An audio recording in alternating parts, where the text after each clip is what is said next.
Hello friends, आइए आज हम एक नए टॉपिक की चर्चा करते हैं।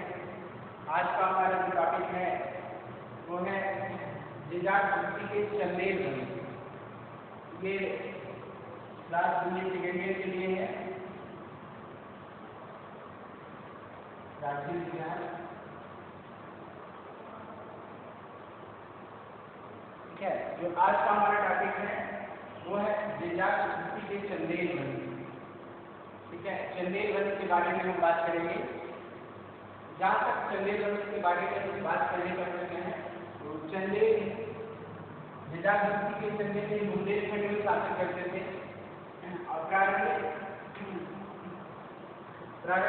इतिहास जानने के जो साधक की बात की जाएगी उनके बारे में जहाँ से हमको जानकारी प्राप्त होती है।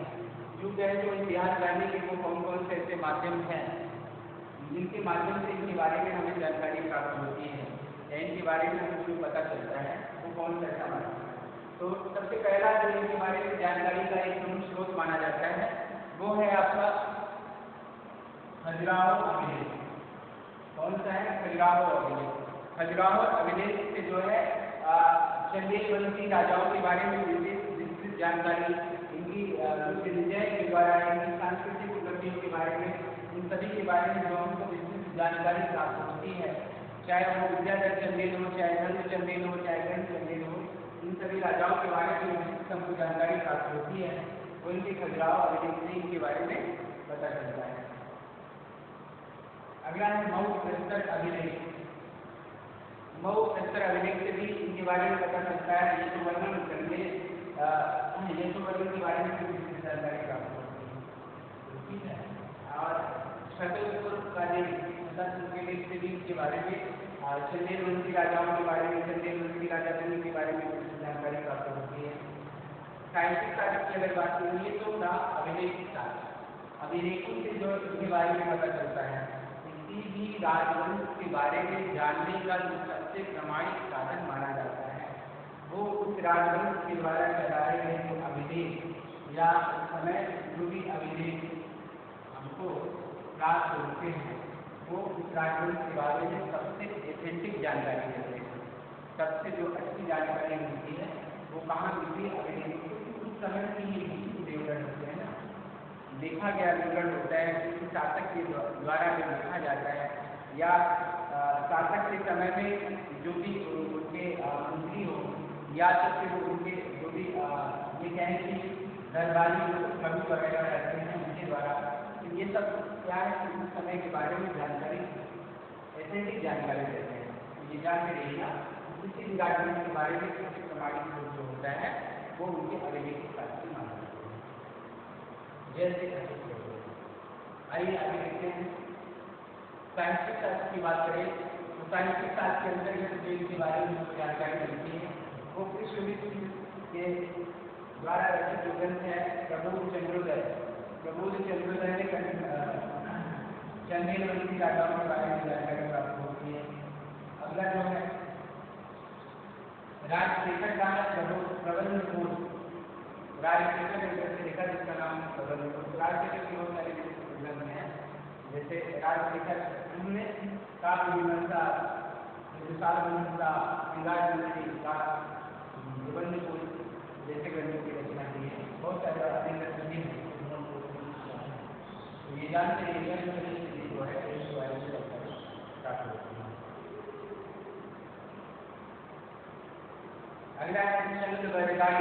ये पृथ्वीराज चौहान के दरबारी कवि होता है, उसने एक ग्रंथ लिखा पृथ्वीराज राजू। तो चंद्र बरगाई के पृथ्वीराज राजू से भी चंदेलों के बारे में विशेष जानकारी मिलती है। और जगनीश के आलाखंड, जगनीश के रेखा आलाखंड, इनसे जो है चंदेलवंशी राजा परमार के बारे में जानकारी प्राप्त होती है। परमार के दरबार में ही दो बनाकर दरबार आ रहा हो, उसी के समय में बात करते थे। आलाखंड में उनके बारे में जानकारी प्राप्त होती है, ठीक है। और कुछ मुस्लिम इतिहासकार भी हैं जिनके विवरण से उनके बारे में जानकारी प्राप्त होती है। जैसे मुस्लिम इतिहासकारों की बात की जाए तो इब्न उल अज़हर और निजामुद्दीन तथा हसन निजामी, ये ऐसे मुस्लिम इतिहासकार आ रहे हैं जिन्होंने चंदेल वंश के राजाओं के बारे में जानकारी दी है। हसन निजामी ने जो जिसके बारे में बताया है, तो हसन निजामी ने ग्रंथ लिखा जिसका नाम था ताजुल मासूर।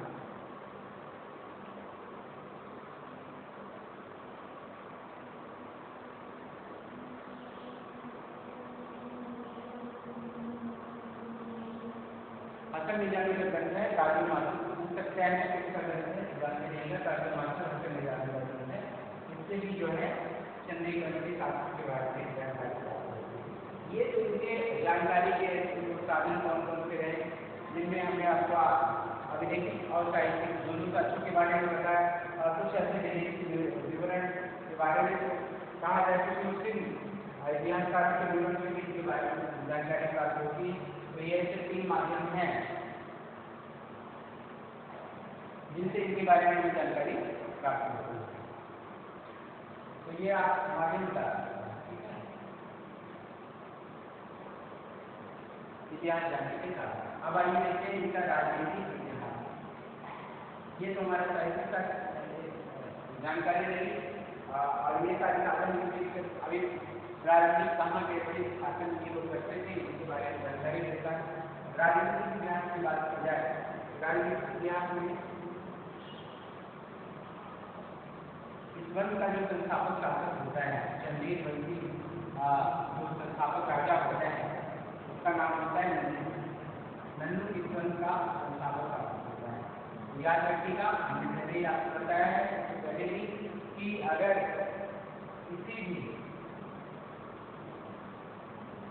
किसी भी राजवंश की बात की जाएगी तो सबसे पहले उसके प्रारंभिक शासक की बात की जाएगी, संस्थापक। इस वंश का संस्थापक कौन था उसके बारे में बात की जाएगी, संस्थापक राजा की। संस्थापक की बात करेगा तो नन्नू संस्थापक होता है। और उसके बाद जो प्रारंभिक अगर ये बात करें कि चंदेल वंश किसकी अधीनता में शासन करते थे, अगर ऐसी बात की जाए तो ये प्रारंभिक जो चंदेल वंश के राजा हैं ये प्रतिहारों के सामने के सामने थे, तो प्रतिहारों से, ठीक है, जानते रहिएगा जब भी बात करेगा ये किसके सामने थे, तो प्रतिहारों के सामने, ठीक है। तो प्रारंभिक प्रतिहारों के सामने के उनके साथ उन्होंने लड़ना स्टार्ट किया। और इनके यहाँ पर प्रमुख नगरों की बात है, ये कहाँ पे शासन करते थे, इनके ऐसे प्रमुख नगर कौन कौन से थे, इनकी बात की जाए उनके जो प्रमुख नगर होते हैं वो शतुर है, महोबा है, कारंजर है, खजुराहो है, ये इनके प्रमुख नगर हुआ करते थे। नगरों के बारे में जानते रहिएगा।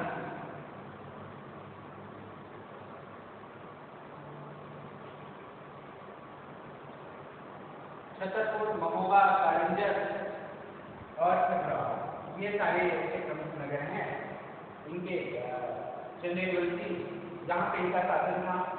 और इनके जो प्रारंभिक शासक कुछ ऐसे हैं, इनकी बात की जाए तो नन्नू की बात अगर देखें तो अगला जो शासक होता है वो होता है वाक्यपति, और वाक्यपति के बाद अगला होता है वो होता है जयशक्ति, और जयशक्ति के बाद जो अगला शासक होता है जिसका नाम होता है विजय शक्ति, और उसके बाद राजा। ये हम इसलिए बताते हैं कि अगर कभी हमें बताया था ना एक क्वेश्चन, अगर थोड़ा सा रीच में जाएगा तो रीच में जाने के बाद वो इनके बारे में पूछ सकता है, ठीक है। तो इनके बारे में वो पूछ सकता है तो आप बता सकते हैं। तो ये प्रारंभिक शासकों की बात की जाए, वाक्यपति, जयशक्ति, विजय शक्ति और रानी, ये सब सारे शासक की अगर बात की जाए तो ये सारे शासक प्रतिहारों के सामंत ऐसे सामंत के रूप में शासन करते थे। चंदेल वंश के सारे शासक प्रतिहारों के ऐसे सामंत के रूप में अभी तक शासन करते थे। क्लियर हो गया। तो जब भी अगर इनकी बात की जाएगी तो इनकी विशेष प्रकृतियों के बारे में जानकारी नहीं मिलती, ये बताया गया कि पहले ये सारे शासक प्रतिहारों के सामंत के रूप में शासन करते थे, ठीक है। इस वंश का जो पहला का पहला वास्तविक अगर संस्थापक इसको कहा जा सकता है। जो भी जिस वंश का पहला जो शक्तिशाली शासक होता है उसको हम उस वंश का पहला सबसे वास्तविक संस्थापक मान सकते हैं। ठीक है, तो ये जान लीजिएगा, अगर वास्तविक पहला वास्तविक संस्थापक की बात की जाए तो हो जाता है कोई जान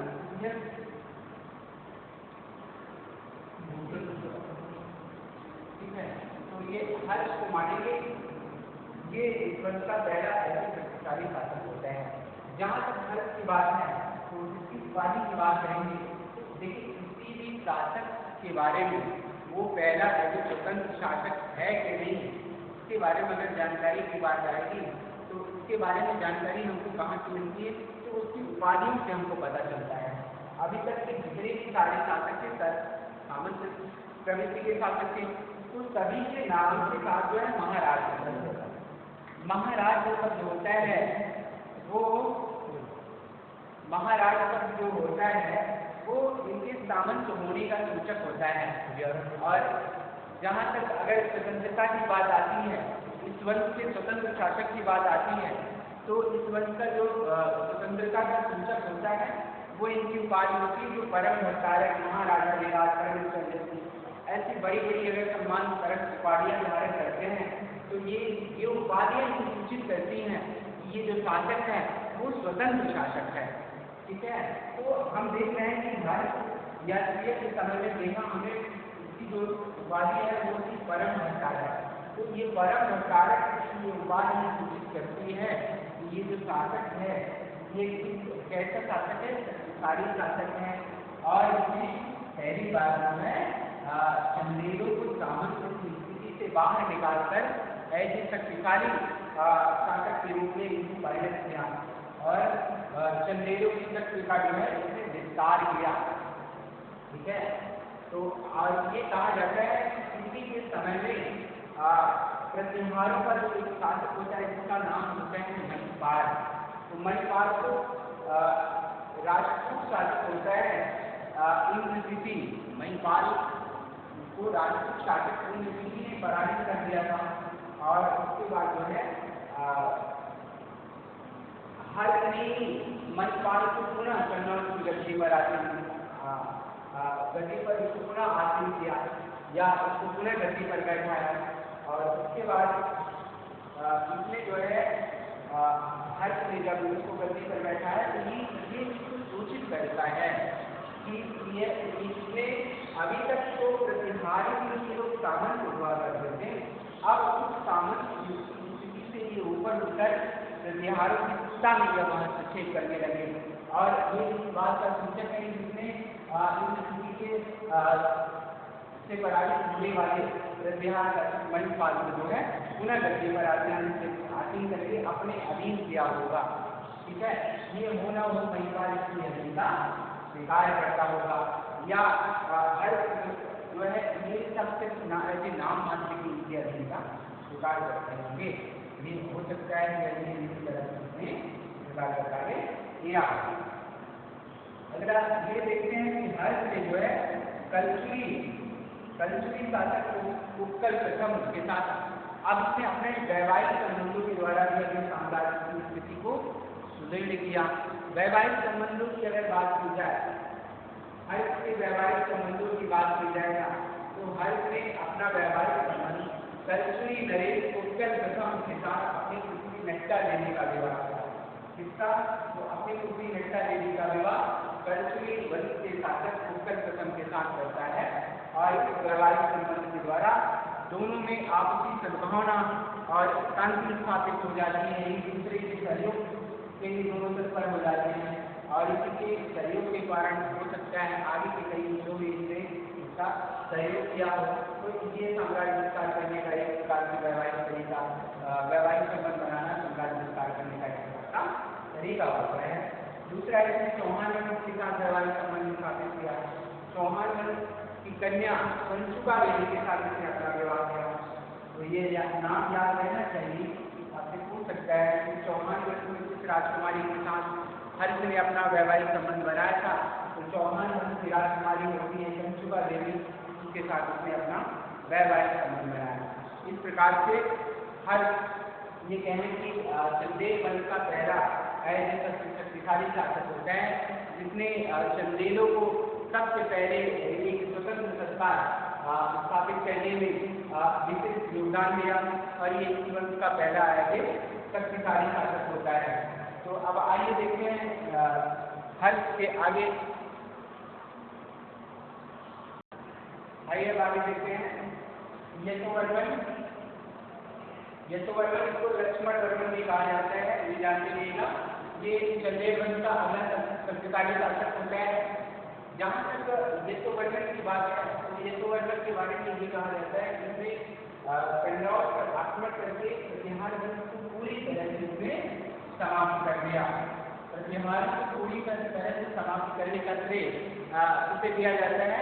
तो प्रतिहार को पूरी तरह से जो समाप्त करने का श्रेय जो है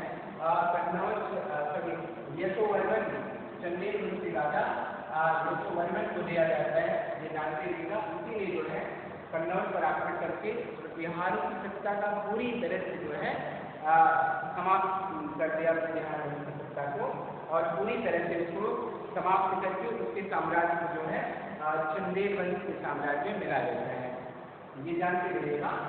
उसके बाद उसने राजपूतों कालिंगर का युद्ध छीनकर अपने साम्राज्य में मिला लिया। कालिंगर के युद्ध को भी उसने जीत लिया और जीत के जो है चंदेल के साम्राज्य में इसको मिला जाता है। और उसके बाद जहाँ तक उपाधि की बात है तो इसमें महाराजा धीराज की उपाधि धारण की। तो चंदेल वंशी यशोवर्मन ने महाराजा धीराज की उपाधि धारण करी। इससे ये पता चलता है कि ये एक शक्तिशाली शक्ति संपन्न शासक था, ठीक है। और जहाँ तक इसकी अन्य विजयों की बात है तो खजुराहो देश के नीचे गौड़ यानी बंगाल,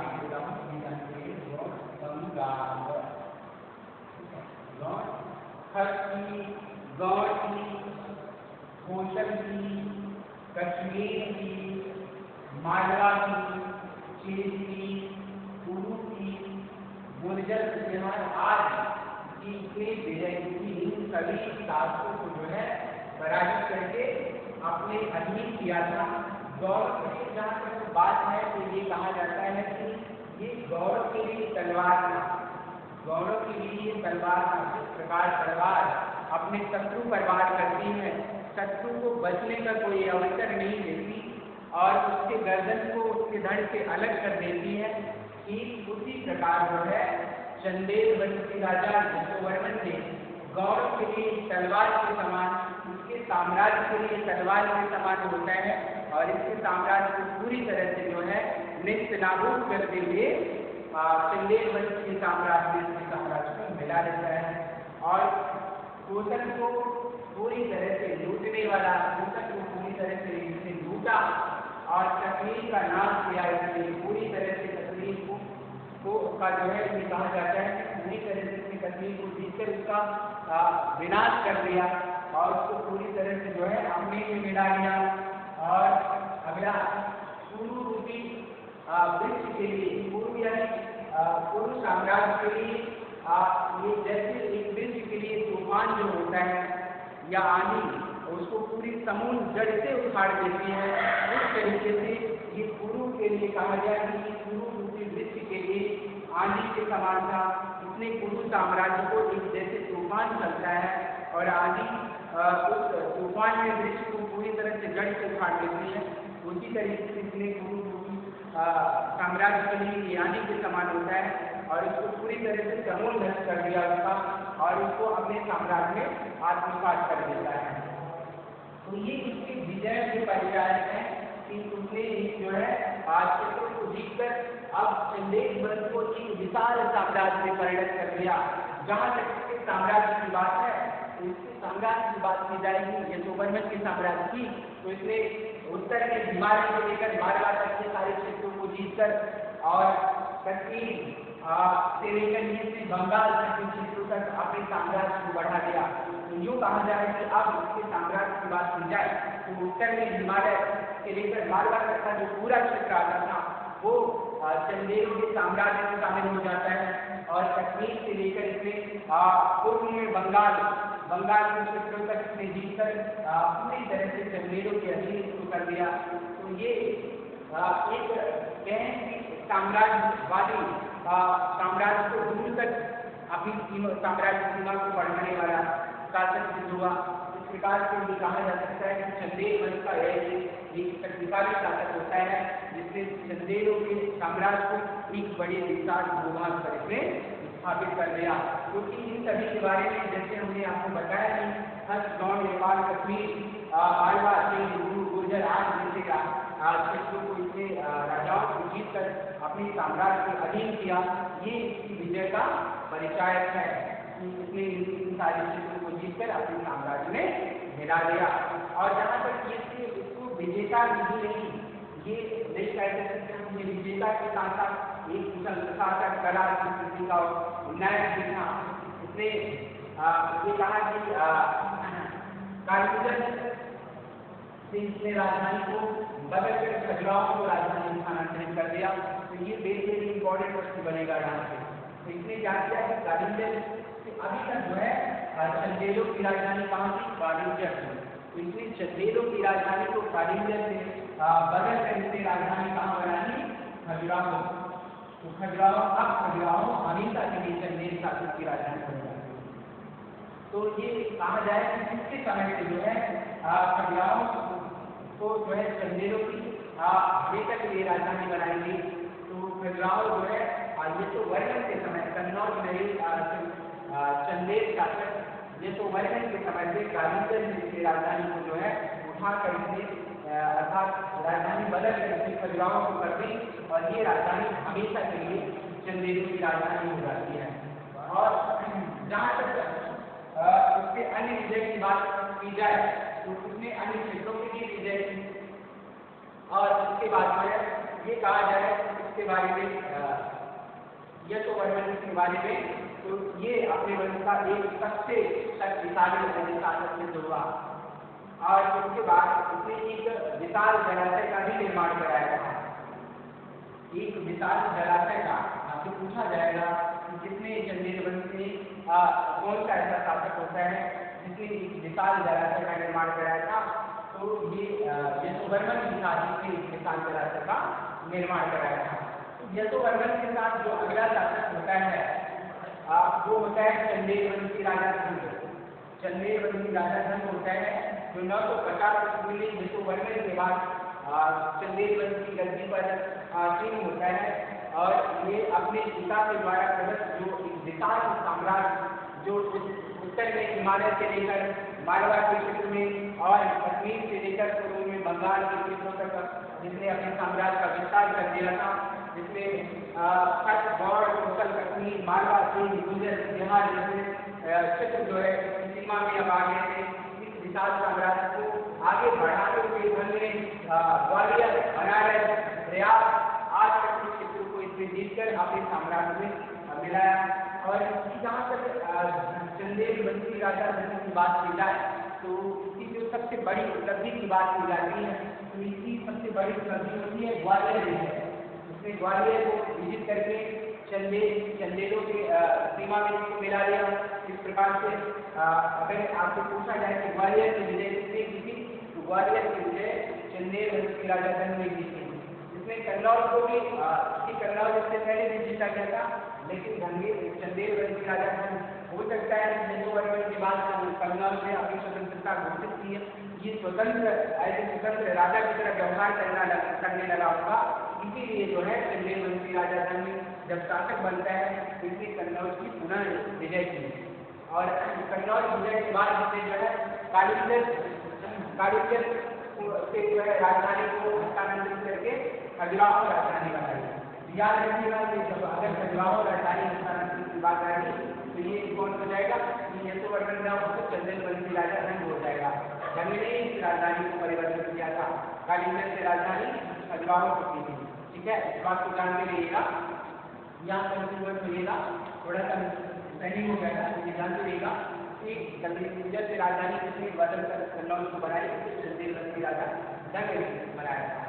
और इससे उनकर कोसल, सिंगल आज जैसे क्षेत्रों की विजय की जहाँ तक सिंगल की बात है तो सिंगल को श्रीलंका के नाम से जाना जाता है, ये जानते रहिएगा। सिंगल का अर्थ होता है श्रीलंका, ठीक है। तो इसमें कुंतल कुंतल और सिंगल जैसे शब्दों की विजय की। इसमें भटिंडा के शासक जयपाल, जो हिंदुस्तानी राजा जयपाल होता है, उसको महमूद दुर्जरी के खिलाफ, ये कहें कि मुसलमान आक्रमणकारियों के खिलाफ पहले सहायता किया रहे थे। तो ये जानते रहिएगा, अगर आपसे पूछा जाए कि चंदेल राजा ने जयपाल की सहायता की थी, क्योंकि जयपाल ने एक संघ बनाया था, उसके संघ में इसने अपनी तरफ से सेना की स्थिति भेजी थी। तो ये अगर आप पूछा जाता है तो ये जानते रहिएगा। और धर्म के बारे में कहते हैं कि विजेता के साथ साथ एक कुशल प्रशासक, कला एवं संस्कृति का उन्नयन था, और इसने खजुराहो में अनेक भव्य मंदिरों का निर्माण कराया। खजुराहो को पूरी तरह से ऐसे मंदिरों से सजा दिया।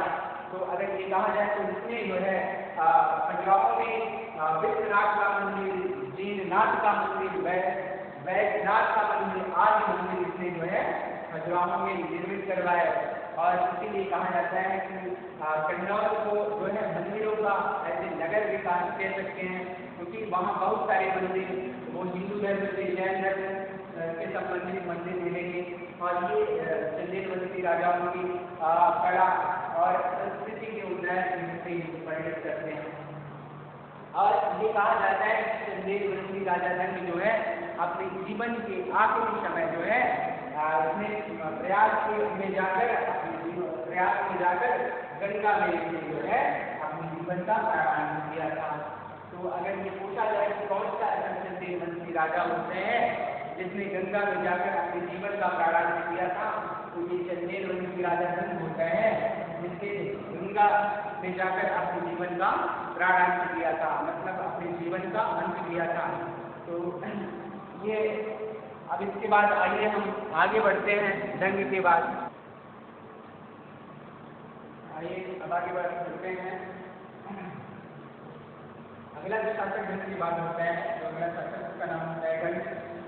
जहाँ तक गंड की बात है, चंदेल शासक गंड की, इसने 3000 से लेकर 1019 तक शासन किया है।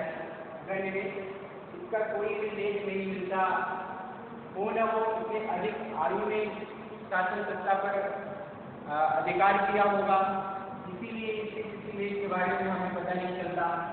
ज़्यादा से ज़्यादा समय जो है शासन सत्ता पर इसके पिता का ही अधिकार रहा है, इसीलिए इसे शासन करने का टाइम कम मिला हो, कम समय में के लिए ये शासन रहा हो और उस समय इसकी उम्र अधिक हो गई हो, तो इसीलिए इसके बारे में विशेष हमको जानकारी नहीं प्राप्त हो पाती। लेकिन फिर भी ये कहा जाता है कि इसने अपने पिता के द्वारा जो प्रदत्त साम्राज्य होता है उसे इसने अक्षुण बना के रखा। तो किसी भी राजा के लिए ये एक बड़ी उपलब्धि होती है। उसके पिता के द्वारा जो प्रदत्त साम्राज्य होता है एक विशाल साम्राज्य होता है, अगर वो अपने जीवन काल में उसे अक्षुण बना के रख पाता है तो एक प्रकार से उसकी ये भी एक महान उपलब्धि ही मानी जाएगी। तो होना और इसने अपने पिता के द्वारा जो प्रदत्त साम्राज्य होता है उसे जीवन भर अक्षुण बना के रखा, संभाल के रखा, उसकी अच्छे से जो है रक्षा करनी, ये इसके जीवन की एक बड़ी उपलब्धि मानी जा सकती है। इसलिए अगर आगे कुछ कलचुरी त्रिपुरी के कलचुरी शासकों को भी इसने अपनी अधीनता में दिया तथा ग्वालियर जैसे सुभाष शासकों के बारे में ये कहा जाता है कि इन शासकों को इसने जो है अपनी अधीनता में लाया था। हो न हो ये शासक तो ऑलरेडी पहले से ही इनकी अधीनता स्वीकार करते थे, लेकिन जब जैसे इसके पिता की मृत्यु हुई होगी उसके बाद जब ये शासन सत्ता पर आसीन हुआ होगा तो ये राजवंश त्रिपुरी के कलचुरिया के राजवंश और ग्वालियर के कछपाट राजवंश ये इन लोगों ने अपनी स्वतंत्रता घोषित की हो और चंदेल वंशी शासक जंगली की पराजित करके अपनी अधीनता स्वीकार करने के लिए मजबूर किया हो, तो इसने इन दोनों राजवंशों की विजय की। इसीलिए ये कहा जा सकता है कि ये अपने वंश का एक शक्तिशाली शासक था। ठीक है, तो गंड भी अपने वंश का एक शक्तिशाली शासक माना जाता है। ठीक है, ये जान के रहिएगा कि गंड भी शक्तिशाली शासक था। और गंड के बाद जो अगला एक वंश का शक्तिशाली शासक होता है जिसका नाम होता है विद्याधर चंदेल। कुछ विद्वानों ने ये कहा है कि विद्याधर चंदेल ही चंदेल वंश का सबसे शक्तिशाली राजा होता है। तो सबसे शक्तिशाली शासक कुछ विद्वान इसी को मानते हैं, विद्याधर चंदेल को, इसीलिए कहा गया कि अपने वंश का ही सर्व शक्तिशाली शासक होता है। मुस्लिम लेखक इसे नंद और वेदा के नाम से जानते हैं। मुस्लिम लेखक ने इसे क्या कहा है, तो मुस्लिम लेखकों ने इसे नंद और वेदा के नाम से संबोधित किया है। तो आपसे पूछा जा सकता है कि इसे जो है नंद और वेदा के नाम से संबोधित किया जाता है, तो आप बता सकते हो कि किसने कहा, तो मुस्लिम लेखकों ने, और किसे कहा, क्योंकि विद्याधर चंदेल के लिए इन लोगों ने नंद और वेदा जैसे शब्दों का प्रयोग किया है।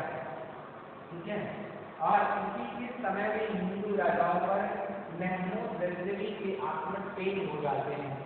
तो अगर ये पूछा जाए कि उसी समय में महमूद गजनवी यानी मुस्लिम जो आक्रांता होता है महमूद गजनवी, जिसने भारत पर 2017 आक्रमण किए, तो यहाँ से ये क्वेश्चन बन जाता है कि किस मुस्लिम आक्रमणकारी ने भारत पर 17 आक्रमण किए। ये महमूद गजनवी होता है, और ये जब विद्याधर चंदेल शासक बनता है तो इस चंदेल वंशी राजा के समय महमूद गजनवी जो इसका समकाली होता है इसके आक्रमण तेज हो गए और इसे अन्य हिंदू राज्यों पर आक्रमण करना प्रारंभ कर दिया। और इसी के समय में ये कहा जाता है कि इसका समकालीन गुर्जर बिहार वंश के राजा होता है राज्यपाल। राज्यपाल गुर्जर बिहार वंश का एक निर्बल राजा होता है, और महमूद गजनवी ने इसके ऊपर 1018 में इसके ऊपर आक्रमण करता है। और जब महमूद गजनवी ने बिहार वंशी राजा राज्यपाल के ऊपर आक्रमण किया तो राज्यपाल महमूद गजनवी के जैसा हुए आक्रमण में भयभीत हो जाता है, और भयभीत होने के बाद इसने जो है महमूद गजनवी से युद्ध नहीं करने का विचार मन में लाया और इसने आत्मसमर्पण कर दिया। जब इसने महमूद गजनवी के सामने आत्मसमर्पण कर देता है तो महमूद गजनवी ने इसके नगर को खूब लूटा और बहुत सारे मंदिरों को नष्ट भ्रष्ट कर दिया। मंझावन, मथुरा, वृंदावन जैसे आसपास के मंदिरों में वापस जाते हुए बहुत लूटा और उन सारे मंदिरों को नष्ट कर दिया। और इस सभी से जो है जब इस बात की खबर विद्याधर चंदेल को होती है तो इसे अत्यंत पीड़ा हुई और इसे बड़ा कष्ट हुआ, और इसने जो है राज्यपाल को दंडित करने के लिए संघ बनाया, और उसके बाद जो है इसे राज्यपाल के ऊपर आक्रमण कर दिया।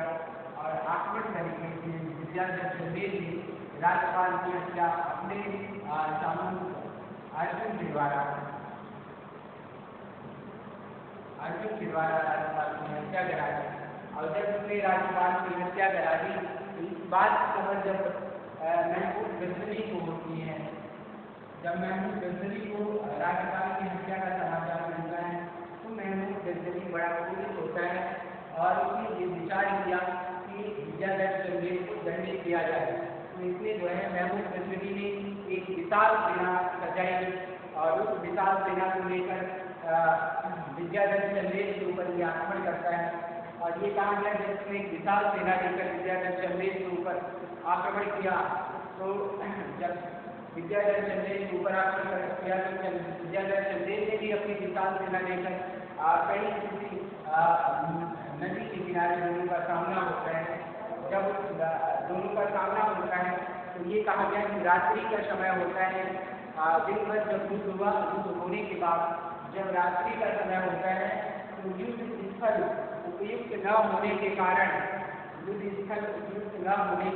ही विद्याधर चंदेल ने क्या किया कि रातों रात जो है अपनी सेना वहाँ से हटा देता है, और अपनी सेना हटा के ये युद्ध स्थल उपयुक्त नहीं था इसीलिए इसने अपनी सेना हटा के जो है वहाँ से हट जाता है।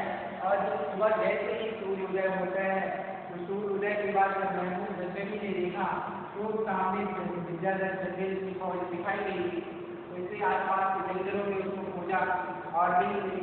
तो ये कहा गया कि महमूद गजनवी वापस लौट जाता है, और महमूद गजनवी वापस लौट जाता है वापस लौटने के बाद पुनः इसने अपनी सेना जो है सुसज्जित करके दूसरी बार विद्याधर चंदेल के ऊपर पुनः इसने आक्रमण किया। और ये कहा गया कि काफी लंबे समय तक विद्याधर चंदेल के युद्ध को घेरे रहा, कालिंजर युद्ध घेरा रहा और काफी लंबे समय तक इसने इसके युद्ध का घेरा डाला। और जब इस लंबे समय तक देखा कि विजय की कोई संभावना नजर नहीं आई और उधर जो है विद्याधर चंदेल के बारे में ये कहा जाता है, इसने भी हिंदी की कविता लिखकर जो है महमूद गजनवी के पास भिजवाई। महमूद गजनवी की कविता को सुनकर बड़ा प्रसन्न हुआ और इसने जो है विद्याधर चंदेल के साथ संधि कर ली और ये वापस चला जाता है। इसीलिए कई इतिहासकारों ने कहा कि ये अकेला ऐसा विद्याधर चंदेल शासक होता है जो मुस्लिम शासक के सामने झुका नहीं और जो मुस्लिम शासक महमूद गजनवी ने पराजय नहीं की। तो अगर ऐसा कहा जाए कौन सा ऐसा हिंदू शासक होता है जो महमूद गजनवी से पराजित नहीं हुआ, तो वो हो जाएगा विद्याधर चंदेल। ठीक है, तो ये महमूद गजनवी से पराजित नहीं होता और ये ना पराजित होने वाला एकमात्र हिंदू शासक होता है। और इसका अन्य हिंदू की बात की जाए तो इसका अन्य राजाओं के साथ भी इसका संघर्ष हुआ। इसी समय में परमार वंशी राजा भूम होता है। आज भूम के बारे में हमने अभी दूसरे वीडियो में इसके बारे में हमने पढ़ा था। अजिला रानी राजा रानी सरस्वती सर्वे पंडिता खंडिता भोज राजा। तो ऐसे भोज राजा जो कि परमार वंश का एक शक्तिशाली राजा होते हैं, ऐसे शक्तिशाली राजा भोज को जो है विद्याधर चंदेल ने पराजित कर दिया था और पराजित करके उसकी तरफ को दूर कर दिया था और अपने अधीन तक स्वीकार करने के लिए से मजबूर कर दिया था। और उसके बाद उसने अपना अगला जो अभियान किया वो त्रिपुरी के कलचुरी शासक गांगेय, ये भी अपने वंश का एक शक्तिशाली शासक होता है। गांगेय त्रिपुरी कलचुरी वंशी राजा होता है और ये कहा जाता है कि विद्याधर चंदेल ने गांगेय को भी पराजित कर अपनी अधीनता मिटाने के लिए विवश किया। और इसको इसलिए कहा जाता है कि विद्याधर चंदेल जो ये चंदेल वंश का एक सबसे शक्तिशाली शासक होगा और ये अपने वंश का सबसे शक्तिशाली शासक होता है। ठीक है, और इसमें जो है चंदेल वंश की शक्ति में विस्तार किया और ये चंदेल वंश का एक महान शासक होगा। ठीक है, तो जब भी अगर पूछा जाए तो चंदेल वंश का सबसे शक्तिशाली शासक किसे माना जाता है तो वो हो जाएगा विद्याधर चंदेल। और ये कहा जाता है कि विद्याधर चंदेल के बाद उस वंश में कुछ उसके बाद जो शासक हुए तो ये अगला जो शासक होता है सर्वलक्ष्य वर्मा होता है। सर्वलक्ष्य वर्मा ये अगला शासक होता है। उसके बाद उनका जो अगला शासक होता है वो होता है जयवर्मा। जयवर्मा इसका अगला शासक होता है और इसके बाद सूर्यवर्मा ये शासक हुआ। और इन शासकों के बारे में हमें विशेष जानकारी नहीं प्राप्त होती। और इसके बाद उनका अगला शक्तिशाली शासक की बात की जाएगी तो वो होगा परमार्थी देव। परमार्थी देव जी इस वंश का सबसे शक्तिशाली ये शासक होता है और ये आखिरी शासक होता है इस चंदेल वंश का। और ये कहा जाता है कि परमार्थी देव के दरबार से ही जो संबंधित बनाकर सरकार होते हैं। कौन से होते हैं? जो बनाकर सरकार आना और उदय, आना उदय, आना और उदय, ये कहा जाए कि कैसे तो बनाकर सरकार, बनाकर याद रखने में पूछा गया है इसलिए कह रहे हैं जान के रहेगा। तो बनाकर सरकार आना और उसके दरबार से संबंधित होते हैं। तो ये दोनों जो है परमार्थी देव के दरबार से संबंधित होते हैं। और ये कहा गया कि इसका चौहान वंशी राजा पृथ्वीराज चौहान, पृथ्वीराज जो चौहान वंश का शक्तिशाली शासक होता है और उसके साथ उसकी शत्रुता की उससे इसकी बनती नहीं थी चंदेल वंश के शासक परमार्थी देव से। और जब उसने पृथ्वीराज ने संयोगिता जैसे उसने संयोगिता का हरण किया तो हरण करने के बाद ये परमार्थी देव के एरिया में आ जाता है। वहाँ पर एक बगीचा होता है, इसी बगीचों में ये ठहरा हुआ था। जब इस बात को परमार्थी देव को होती है तो परमार्थी देव ने अपने सैनिक की एक टुकड़ी इसको दे भेजी और ये किसी तरीके से पृथ्वीराज चौहान यहाँ से अपने आप को बचा कर संयुक्ता के नीचे चला जाता है। लेकिन जब वो जाता है तो जाने के बाद थोड़े समय के बाद परमार्दी ने उसके ऊपर आक्रमण किया और एक विशाल सेना के साथ जब परमार्दी ने उसके ऊपर आक्रमण किया तो उस युद्ध में परमार्दी देव और पृथ्वीराज चौहान के बीच में जो युद्ध हुआ तो ये कहा गया कि उस युद्ध में जो है कि जो परमार्दी के दोनों सरदार आधा और उदल दोनों उसी पृथ्वीराज चौहान के विरुद्ध लड़ते हुए उसी युद्ध में वीर गति को प्राप्त हुए थे। जब भी पूछा जाएगा आपका कि आरा और उदल की मृत्यु किस युद्ध में हुई थी, पृथ्वीराज चौहान के विरुद्ध लड़ते हुए उस युद्ध में इन दोनों की मृत्यु हो जाती है और इस युद्ध में परमार्दी पराजित हो जाता है। और पराजित होने के बाद जब पृथ्वीराज चौहान यहाँ से चला जाता है उसके बाद जो है इसके ऊपर मुस्लिमों का आक्रमण होता है। उस समय मुस्लिम आक्रमणकारियों की बात की जाए परमार्दी के ऊपर जो अगला मुस्लिम आक्रमणकारी होता है वो होता है कुतुबुद्दीन ऐबक। कौन होता है?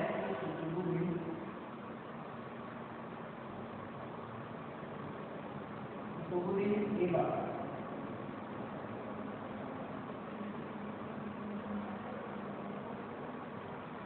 कुतुबुद्दीन ऐबक इसके समय का मुस्लिम आक्रमणकारी तुर्क आक्रमणकारी लेकिन आप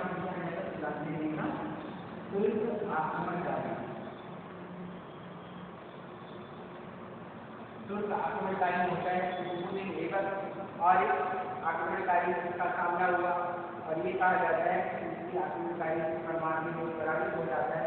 और इसमें जो है कुछ विद्वानों ने ये कहा कि परमार्दी ने कुतुबुद्दीन ऐबक के साथ एक संधि कर दी थी और जब उसका मंत्री जो होता है अजय राज उसकी संधि पसंद नहीं आती और उसके लिए जो है अजय राज को ही परमार्दी को पत्थर काट दिया गया और क्योंकि उसने जो परमार्दी ने कुतुबुद्दीन ऐबक के अत्यंत शासक के सामने आत्मसमर्पण कर दिया था, अपने आप को उसके सामने जो है सरेंडर कर दिया और यही जो है कारण बन जाता है। बाद में इसका मंत्री जो होता है अजय राय का मंत्री होता है मंत्री अजय राय। ठीक है, इसका मंत्री होता है अजय राय। इसके मंत्री अजय राज ने जो है उसके सिर को काट दिया और इसकी हत्या कर दी। इस प्रकार से कहा जाए तो चंदेल वंश का अंत हो जाता है। तो चंदेल वंश का आखिरी शासक होता है परमार्दी देव और परमार्दी देव के बाद जो है अजय राज बाद में अजय राज भी मारा जाता है और इस प्रकार से चंदेल वंश का अंत हो जाता है। तो ये राजा चंदेल वंश के इतिहास के बारे में जो अभी तक इसके बारे में हमने चर्चा करी। अब आइए इससे संबंधित जो है जो इम्पोर्टेंट प्रश्न है चंदेल वंश के उसके बारे में बात करते हैं। अब आइए चंदेल वंश के बारे में कुछ इम्पोर्टेंट क्वेश्चन की बात कर लिया जाए तो देखिए अगर जहाँ तक पूछा जाए चंदेल वंश की पहला जो हमने आपसे बताया है किसी भी राजवंश का पहला सबसे पहला तो संस्थापक की बात की जाएगी तो चंदेल वंश का राजा जो इस वंश की जिसकी स्थापना करी तो सबसे पहला क्वेश्चन बन जाएगा चंदेल वंश का संस्थापक। चंदेल वंश का संस्थापक किसे माना जाता है? तो अगर ऐसा क्वेश्चन बनता है तो ये जानते रहिएगा चंदेल वंश का संस्थापक होता है नन्नू। इस वंश का संस्थापक कौन था? तो चंदेल वंश का संस्थापक नन्नू। ये पहला हमारा क्वेश्चन है, सबसे इम्पोर्टेंट पहला यही होता है। ठीक है, आप दूसरा जो क्वेश्चन बनेगा इससे तो दूसरा क्वेश्चन ये बन सकता है कि चंदेल वंश की राजधानी कहाँ है? तो चंदेल वंश में देखिए दो क्वेश्चन यहाँ से बन सकते हैं। पहला क्वेश्चन ये बनेगा कि चंदेल वंश की प्रारंभिक राजधानी कहाँ है? तो हो जाएगा कालिंजर। ठीक है, और दूसरा कालिंजर के बाद दूसरी राजधानी कहाँ है? कन्नौज। कालिंजर के बाद दूसरी राजधानी कहाँ हो? खजुराहो। ठीक है, खजुराहो पहले कालिंजर और दूसरी खजुराहो तो दोनों जाते रहेगा। अब यहाँ एक और लगे यहाँ इम्पोर्टेंट है इसमें राजधानी कालिंजर से हस्तांतरित कर दिया बदल कर खजुराहो को बनाई। तो ये किसने राजधानी बनाई? चंदेल शासक धनगिरी की राजधानी बनाया। किसने बनाया था? तो चंदेल शासक धनगिरी की राजधानी परिवर्तन किया था। कालिंजर से बदल कर कहाँ बनाई? खजुराहो की राजधानी बनाई। ये जानते रहिएगा, जब भी आपको पूछा जाएगा तो ये पूछा जा सकता है। ठीक है, चंदेल वंश के बारे में जानकारी अभिलेख से प्राप्त होती है। तो खजुराहो ठीक है, या खजुराहो से किस लेख से प्राप्त होती है? तो खजुराहो ये इनके बारे में जानकारी का सबसे ऑथेंटिक साक्ष्य है। ठीक है, तो ये जानते रहिएगा, पूछा जा सकता है। और इस वंश का प्रथम शक्तिशाली शासक किसे माना जाता है? तो यहाँ तक चंदेल वंश की बात है, इस वंश का प्रथम शक्तिशाली शासक कौन था? तो इस वंश का जो पहला ऐसे सबसे शक्तिशाली माना जाता है यशोवर्मन को माना जाता है। किसे माना जाता है? यशोवर्मन। ये चंदेल वंश का पहला शक्तिशाली शासक होता है, जिसने कन्नौज में महिवाल को जो है कश्मीरी राजपूत शासक स्थिति से जो है जब वो पराजित हो जाता है, उसके बाद जो है गद्दी पर होना हासिल करता है। ये जानते रहिएगा कि गॉड आदि जैसे दोसर, ठीक है, बहुत सारे विजय थी। तो ये शक्तिशाली शासक होता है। जब भी अगर आपसे पूछा जाए कि इस वंश का शक्तिशाली शासक कौन हुआ था, तो आप बता सकते हो कि इस वंश का कौन शक्तिशाली शासक हुआ। उसके बाद सबसे शक्तिशाली शासक की बात की जाएगी। इस वंश का सबसे शक्तिशाली शासक कौन होता है? तो विद्याधर चंदेल होता है। इसे मुस्लिम इतिहासकार नंद और विदा के नाम से संबोधित करते हैं। अगर ऐसा क्वेश्चन पूछा जाता है तो ये जानते रहिएगा, नंद और विदा के नाम से किसे जाना जाता है? तो नंद और विदा के नाम से मुस्लिम शासक विद्याधर चंदेल को मुस्लिम इतिहासकार नंद और विदा के नाम से संबोधित करते हैं। बिहार शासक राजपाल की हत्या किस चंदेल वंशी राजा ने की थी? अगर ऐसा पूछा जाता है तो ये जानते रहिएगा, उसका सही आंसर हो जाएगा विद्याधर चंदेल। विद्याधर चंदेल ने ही कटिहार वंशी राजा राजपाल की हत्या करी थी और इसके द्वारा राजपाल की हत्या करवाई। अगर ऐसा क्वेश्चन बने तो इसका सही आंसर हो जाएगा अर्जुन के द्वारा, उसने इसकी हत्या करवाई। ठीक है, तो उसने त्रिलोचन पाल को उसने शासक बनाया। ये अगर बात आ जाएगी, अगर ऐसा क्वेश्चन बनता है तो त्रिलोचन राजपाल को मरने के बाद त्रिलोचन पाल को इसने विद्याधर की सत्ता पर आसन दिया था, तो हो जाएगा विद्याधर चंदेल। इसीलिए जो है इसको शासक बनाया था। अगला क्वेश्चन, इस वंश का आना और मुगल किसके दरबार से संबंधित थे? तो आना और मुगल परमाणु देव के दरबार से संबंधित थे। और ये दोनों कैसे सरदार थे? तो बनाफर सरदार। अगर इस तरीके से क्वेश्चन पूछा जाता है तो आप बता सकते हो बनाफर सरदार थे। और उसके बाद जो है परमाणु देव की हत्या किसने की थी? ये जानते रहिएगा, परमाणु देव की हत्या उसके मंत्री अजय राय ने की थी। तो ये सारे इंपॉर्टेंट प्रश्न हैं। और एक और इम्पोर्टेंट कि परमाणु देव के समय में आक्रमणकारी ने जो है परमाणु देव को पराजित किया था, अवसर निकलने के लिए मजबूर किया था, जिसमें बाद में आगे चल के सल्तनत काल में गुलाम वंश का संस्थापक शासक होता है। ठीक है, इनकी सत्ता काल करके थे जो है 13वीं-14वीं शताब्दी में, यानी 13वीं शताब्दी के प्रारंभ में या 14वीं शताब्दी के प्रारंभ में जो है एक नए साम्राज्य की स्थापना करी। तो ये सारे इंपॉर्टेंट प्रश्न हैं। अब आप उन सारे प्रश्नों पर जो है गौर करिए, अच्छे से मेहनत करिए, इन सभी को पढ़िए। आज के लिए इतना ही काफी। धन्यवाद।